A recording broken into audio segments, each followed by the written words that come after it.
పెళ్ళైనా పండగైనా వేడుక ఏదైనా పట్టుచీరల ప్రత్యేక వేదిక వారాహి సిల్క్స్. ప్రస్తుతం ప్రజలందరూ కూడా ఎన్నో సమస్యలు ఎదుర్కొంటున్నారు. ముఖ్యంగా నిత్యావసర సరుకులు, అదేవిధంగా గ్యాస్ ఎన్నో ఇబ్బందులు పడుతున్నారు. దీనికి గల కారణం ఏంటి? అసలు రాబోయే రోజుల్లో ఇంకే పరిస్థితులు ఏ విధంగా ఉండబోతున్నాయి? ఇదే విషయంపై ప్రస్తుతం మనతో మాట్లాడడానికి సీనియర్ జర్నలిస్ట్ అప్పలరాజు మనతో ఉన్నారు. సార్ నమస్తే అండి. సార్ ఏంటి సార్ ఎప్పుడు లేని విధంగా అయితే చాలా సమస్యలు, అంటే ముఖ్యంగా చూసుకుంటే ఇప్పుడు ప్రస్తుతం గ్యాస్ వల్ల చాలామంది వ్యాపారస్తులు అందరూ కూడా వ్యాపారం చేయలేకపోతున్నారు సార్. మేము ఏదైనా ఫుడ్ కోసం ఏదైనా రెస్టారెంట్‌కి వెళ్లి అడుగుతుంటే ఓన్లీ ఒక సింగిల్ ఐటెమ్ లేతే ఏదో అలా నడిపిస్తున్నారు సార్. గ్యాస్ వల్ల వ్యాపారాలు చాలా దెబ్బతింటున్నాయి. అసలు ఎందుకు ఈ పరిస్థితి ఎందుకొచ్చిందంటారు?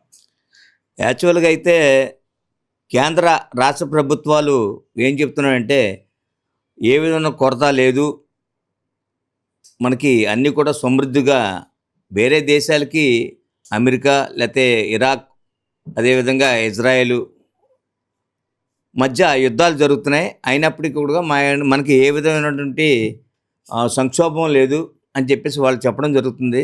కానీ సామాన్య మధ్యతరగతి ప్రజలందరికీ కూడా చాలా ఆర్థికంగా సతమతం అవుతున్నారు. జిఎస్టీ పేరు చెప్పి చాలా సొమ్ము మరి సామాన్యుడి భారంగా మోపుతున్నారు. చిన్న చిన్న కాఫీ హోటల్స్, అదే చిన్న చిన్న వ్యాపారస్తులు అందరూ కూడా ఈ రోజున చూసినట్లయితే వ్యాపారాలు మూసివేసి గ్యాస్ కొడుతుందని చెప్పేసి పూర్వం రోజుల్లో కట్టెల పొయ్యిని ఆశ్రయించి కట్టెల పొయ్యి మీద మరి వంటలు వండుతున్నారు. దీనికి ఒక పెసరట్టుకో లేకపోతే ఒక మినపట్టుకో లేకపోతే ప్లేటు గారికో ₹5 ఎక్సెస్ వసూలు చేస్తున్నారు. ప్రజలు ఏమనుకుంటున్నారో ₹5 వసూలు చేస్తున్నారు, చాలా భారంగా ఉందని చెప్పేసి ప్రతి ఒక్కరి మీద కూడా ఈ యొక్క భారం పడుతుంది. కానీ మన కేంద్ర ప్రభుత్వం ఏం చెప్తుందంటే లేదు, మనకి చమురు రష్యా మనకి స్నేహ సంబంధమైన, అదే చైనా కూడా వ్యాపార సంబంధాల్లో మనకి బాగానే ఉంది. ఉక్రెయిన్ నుంచి కూడా మనకి ముడి సరుకు వస్తుంది. ఇలా ఇతర దేశాలు చాలా దేశాల నుంచి కూడా మనకి కొంత నిత్యావసర సరుకులు కానీ అదేవిధంగా ఆయిల్ కానీ సమృద్ధిగా వస్తుంది. అయితే కృత్రిమ కొరత సృష్టిస్తున్నారా ఏమిటి అనేది కొంత మీమాంస నెలకొని ఉంది. ఏదైనప్పటికీ కూడా సామాన్యుడి యొక్క నడ్డి విరుస్తున్నారు. మన భారత ప్రధానమంత్రి మరి నరేంద్ర మోడీ గారు ఏం చెప్తున్నారంటే కొరత ఏమీ లేదు, అంతా బాగుంది, మనకి స్నేహ సంబంధమైన దేశాల నుంచి దిగుమతులు ఎగుమతులు బాగానే ఉన్నాయని చెప్తున్నారు. అయినప్పటికీ కూడా మరి మనకు జిఎస్టీ సామాన్య మధ్యతరగతి మీద నడ్డి విరిచే విధంగా వసూలు చేస్తున్నారు. మరి మనం జిఎస్టీ వసూలు చేస్తున్నారు కానీ అటు బంగ్లాదేశ్, ఇటు శ్రీలంక, అంటే మనకన్నా దరిద్ర దేశాలకి మనం హెల్ప్ చేస్తున్నాం, సహాయ సహకారాలు. కానీ మన ఇల్లు చక్కబెట్టుకోకుండా బయట దేశాలకి మనం హెల్ప్ చేస్తున్నాం అంటే మరి ఇక్కడ మనకి జిఎస్టీలు కానీ అవి వడ్డించకూడదు కదా. ఆ పరిస్థితి లేవు. మనకి జిఎస్టీ చాలా ఎక్కువగా వసూలు చేస్తున్నారు. ఈ పరిస్థితి చాలా దారుణం. మరి సామాన్యులను నడ్డి విరుస్తున్నారు. కేంద్ర రాష్ట్ర ప్రభుత్వాలు ఇప్పటికైనా స్పందించి సరైన చర్యలు తీసుకుని ఈ యుద్ధం అనే పేరు చెప్పి దళారులు, వ్యాపారస్తులు దోచుకుంటున్నారు. ఈ పరిస్థితి నుంచి బయటపడేలాగా చర్యలు తీసుకోవాలని చెప్పేసి కోరుతున్నాం. సార్ అదేవిధంగా చూసుకుంటే నిత్యావసర సరుకులు గ్యాస్తో పాటుగా ఎలక్ట్రానిక్స్, ఎలక్ట్రికల్ మొత్తం ఆల్ ఓవర్గా ఏది మనకి ఒక మానవుడికి ఏమేమి కావాలో అన్నీ కూడా ప్రతిదీ కూడా రేటు పెరిగిపోయింది. అంటుంటే రేట్లు పెరిగిపోయినాయని చెప్తున్నారు. అంటే దీనికి కారణం యుద్ధ ప్రభావాలని అంటారు, వేరే కారణం ఏమైనా ఉందంటారు? అది కేవలం సాకు అండి. యుద్ధం అనే సాకు చూపించి సామాన్య మధ్యతరగతి ప్రజానీకం మీద ఈ యొక్క పెను భారం మోపుతున్నారు. ఇది ఎంతవరకు సమంజసం కాదు. సంబంధిత అధికారులు లేకపోతే ఆ శాఖ అధికారులు స్పందించి ఇవాళ కమర్షియల్ బండ 45 రోజులు అని చెప్తున్నారు గ్యాస్, డొమెస్టిక్ 25 రోజులు అని చెప్తున్నారు. కానీ డీలర్లు మాత్రం బ్లాక్ మార్కెట్లో ఎక్సెస్ రేటుకి అమ్మి కాఫ్ హోటల్స్, అదేవిధంగా భోజన హోటల్కి, రద్దీగా ఉన్న వాటికి సప్లై చేస్తున్నారు. ఎలా సప్లై చేస్తున్నారు అవి అంటే అక్రమార్జన కోసం అలవాటు పడి సామాన్యుడికి అందని ద్రాక్షలాగా ఈ గ్యాస్ కానీ నిత్యావసర సరుకులు కానీ మారిపోయాయి. ప్రస్తుతం ఉన్న పరిస్థితులు అంటే సామాన్యుడు ప్రశ్నిస్తే జవాబు దొరకదు.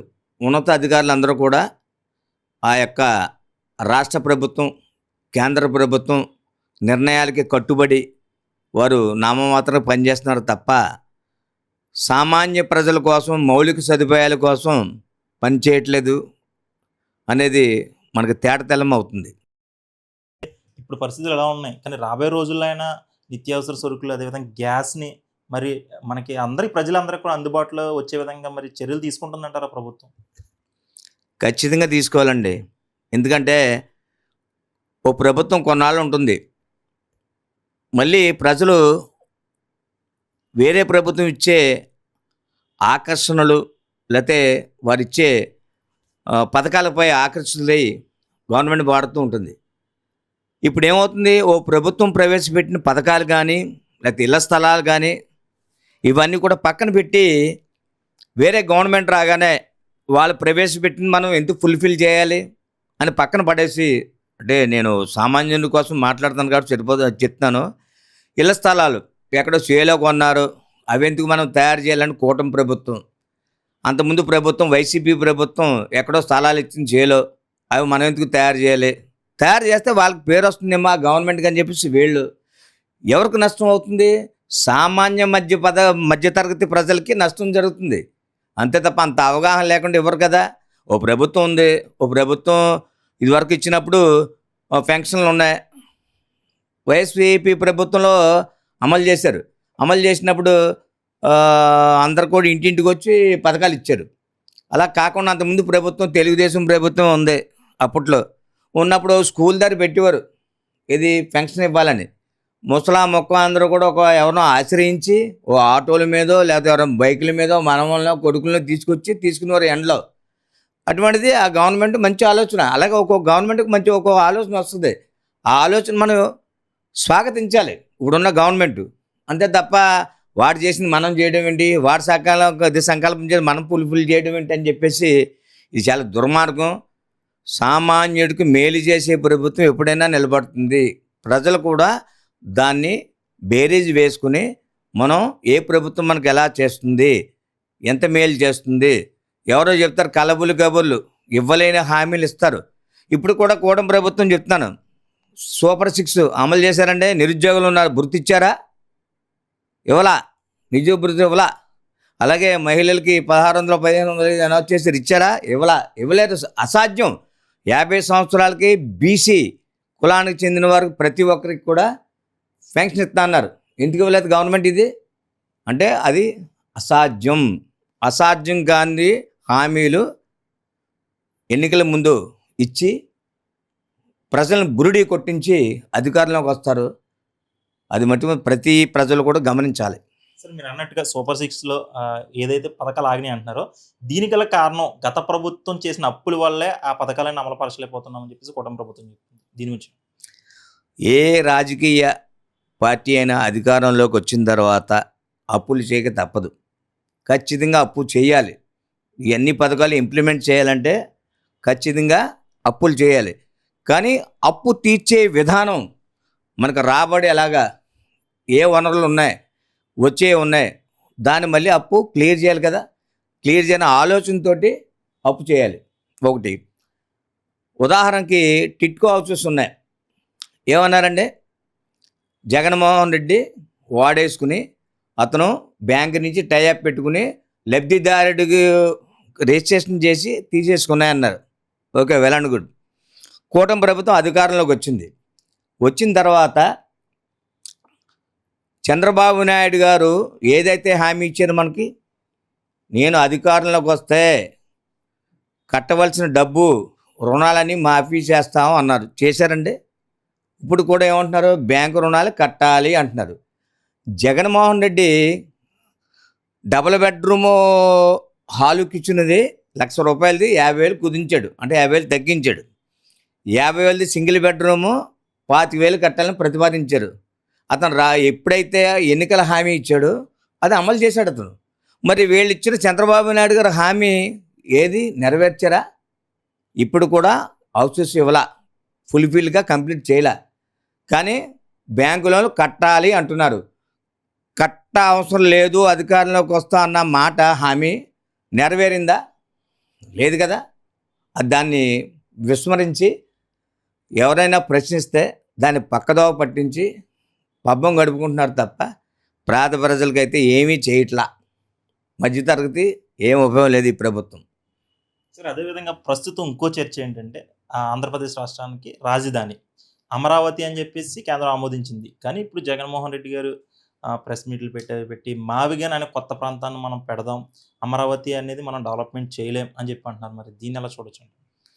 యాక్చువల్గా అయితే రాజధాని అనేది అమరావతి పనికొస్తుందా పనికోదా? యాక్చువల్గా ప్రకాశం జిల్లా, ఒంగోలు ఇవన్నీ కూడా తుఫాన్ వస్తే మొత్తం అంతా కూడా తీవ్ర నష్టం జరిగే ఏరియాలు. ఇంచుమించు మనకి విజయవాడ కూడా అటువంటి ప్రాంతమే. అయితే అటు రాయలసీమ, ఇటు ఉత్తరాంధ్ర, ఇటు కోస్తాంధ్ర, ఈ మూడు జిల్లాలకి కూడా సంబంధించి సెంటర్ పాయింట్ విజయవాడ వెల్లండ్ పెట్టారు. కానీ జగన్మోహన్ రెడ్డి అతని యొక్క ఆలోచన విధానం లేకపోతే ఎవరైనా గైడ్ నుంచి ఇచ్చారో తెలియదు, కానీ ఆయన తీసుకున్న నిర్ణయం ఫస్ట్ ఆఫ్ ఆల్ 3 రాజధానులు తప్పు. మనది తెలుగు రాష్ట్రాల నుండి విడిపోయిన తర్వాత ఆర్థిక సంక్షోభంలో ఉండి ఆర్థిక పరిస్థితి బాగోలేదు తెలుసు. 3 రాజధానులు అనేది ప్రతిపాదన తీసుకొచ్చింది జగన్మోహన్ రెడ్డి.